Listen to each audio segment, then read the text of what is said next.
नमस्कार दोस्तों।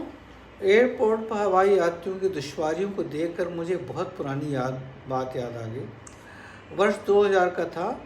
उस समय अटल जी की सरकार थी, देश में लिबरेशन पीक पर था। मेरे ऊपर दो ऑफिसर थे। मेरा काम प्रपोजल बनाना था, ऊपर के दो ऑफिसरों का काम उनको मूर्त रूप देना था। सबसे बड़े अफसर ने मुझको बुला के कहा कि एक काम करो, ज़मीन को लीज पर देने की तरीक़ों को आसान करो, जिससे कि पेप्सी और इस प्रकार की जो प्राइवेट कंपनियां आएँ और आसानी से व्यापार कर सकें। मैंने एक प्रपोजल बनाया, लेकिन जो बीच के अफसर थे उन्होंने मुझे बहुत डांट लगाई।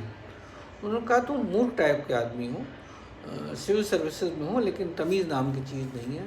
तुम्हें पता है इस प्रकार के प्रपोजल जो लीज पर देने के बनते हैं, इसका ही खामियाजा है जो एक बाबू टाइप का क्लाइव आया, जो बाद में लॉर्ड क्लाइव हो गया। वो आया, 50 आदमी लेकर आया। उसने ऐसे ही छोटा छोटा लेना शुरू किया राजाओं से, और बाद में धीरे करके लॉर्ड क्लाइव हो गया और उसने पूरे हिंदुस्तान पर कब्जा करा दिया अंग्रेज़ों का। बोले जब आप लीज पे देने की बात करते हैं तो आप क्या करते हैं, लोगों को मौके देते हैं कि हमारे देश के नियम कानून पर कब्जा कर लें।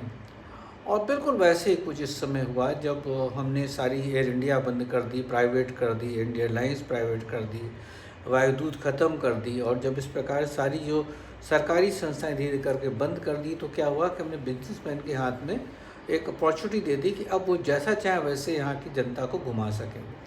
उसी के परिणाम हुआ कि जब इंडिगो के लोगों ने फ़्लाइट को हड़ताल कर दी फ़्लाइट पर, तो यात्रियों के सामने कोई ऑप्शन ही नहीं, ना सरकार के सामने कोई ऑप्शन, क्योंकि लिबरेशन है, आप कुछ कर भी नहीं सकते हैं। तो ऐसी स्थितियों के लिए सरकार या तो तैयार ही, चाइना में भी होता है, बट चाइना में लिबरेशन डजेंट मीन कि वो पूरा सौंप दें। उनमें सरकार कब्जा कुछ न कुछ बना रहता है। ऐसे ही देश में क्या हुआ कि जितनी भी संस्थाएं, फॉर एग्जांपल आजकल बहुत आता है जियो या एयरटेल एक दिन के लिए बंद कर दें तो हमें नशा हो गया है कि हमारे पास अब डिश एंटीना है नहीं, डेन है नहीं, हमारे पास अब केवल वाईफाई है। और जैसे वाईफाई एक दिन बंद हुआ, हमें लगेगा कुछ रह गया, दिन भर हम बेकार कर बैठे रहेंगे। तो मेरा मानना है लिबरेशन एक सीमा तक होना चाहिए था। उस सीमा के बाद लिबरेशन का मतलब हो गया कि हमने अपने आप को प्राइवेट लोगों के हाथों में सौंप दिया। प्राइवेट लोग अक्सर टाटा की तारीफ भी करते हैं, अरे साहब भगवान थे। किस प्रकार भगवान थे? देश में बनने वाली कारों की कीमत उतनी जितनी विदेश से आने वाली कारों की कीमत है। कुछ भी सस्ता जो बढ़िया बिजनेस करने निकलता है वो आपके लिए नहीं काम करता है, वो अपने बिजनेस को बढ़ाने के लिए काम करता है। मेरा मानना है सरकार ने लिबरेशन किया, खूब करती, लेकिन सरकार लिबरेशन करते समय ध्यान रखना चाहिए सरकार बराबरी पर खड़ी होती।